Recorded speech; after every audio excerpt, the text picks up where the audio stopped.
শরীরটা কদিন থেকে বেশ খারাপ। কিচ্ছু রান্না করতে আজকে আমার ইচ্ছা করছিল না। উঠতেই ইচ্ছা করছিল না, কিন্তু খেতে তো হবে। তাই জন্য ভাবলাম যা হোক একটা চটপটা কিছু করে নিই, আর যাতে কম খাটুনিতেও হয়ে যায়। তাই বাড়িতে যা ছিল তাই দিয়েই করে নিলাম পোলাও, মাছের পোলাও। বাড়িতে ভেটকি মাছ ছিল না, ছিল রুই মাছ। তাই দিয়েই করলাম। কিন্তু বিশ্বাস করো, খেতে খুব ভালো হয়েছিল। যা যা নিয়েছি বলে দিচ্ছি: দুটো মিডিয়াম সাইজের পেঁয়াজ, দুটো মিডিয়াম সাইজের টমেটো কুচিয়ে নিয়েছি।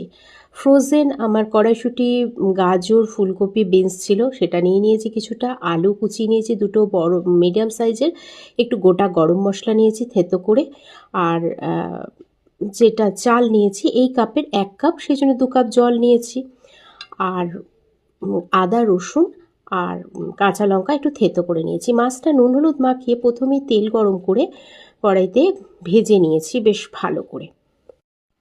মাছটা ভেজে এপিট ওপিট করে ভেজে নেওয়া হয়ে গেলে তুলে রেখে দিয়ে কড়াইতে অনেকটা তেল কিছুটা কমিয়ে নিয়েছি, কেননা এতটা তেল লাগবে না রান্নার জন্য আমার।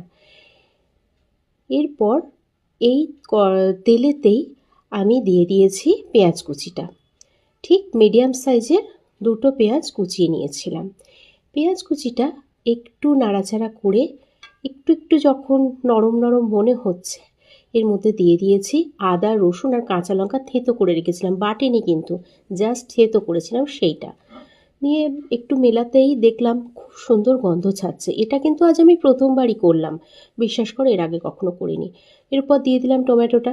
তাহলে একটু ভিজে ভিজে ভাব আসবে টমেটোটা গললেই, আর কি হবে ব্যাপারটা, মানে মিলেমিশে যাবে ভালোভাবে। দিয়ে দিচ্ছি নুন।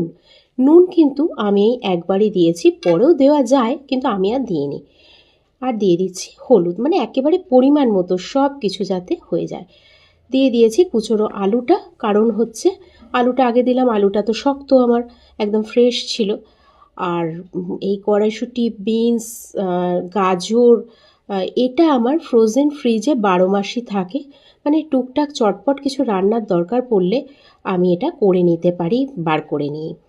তো এগুলো সব দিয়ে দিলাম। আর এর মধ্যে দিয়ে দিলাম একটু অর্গ্যানিক চিনি। চিনিটা যে কোনো চিনি ইউজ করা যায়, আমার বাড়িতে এটা ছিল তাই। তো নিয়ে সব কিছু ভালোভাবে মিলিয়ে মিশিয়ে নিয়ে এর মধ্যে দিয়ে দিলাম ওই যে গোটা গরম মশলাটা থেঁতো করে রেখেছিলাম, আর গোলমরিচ।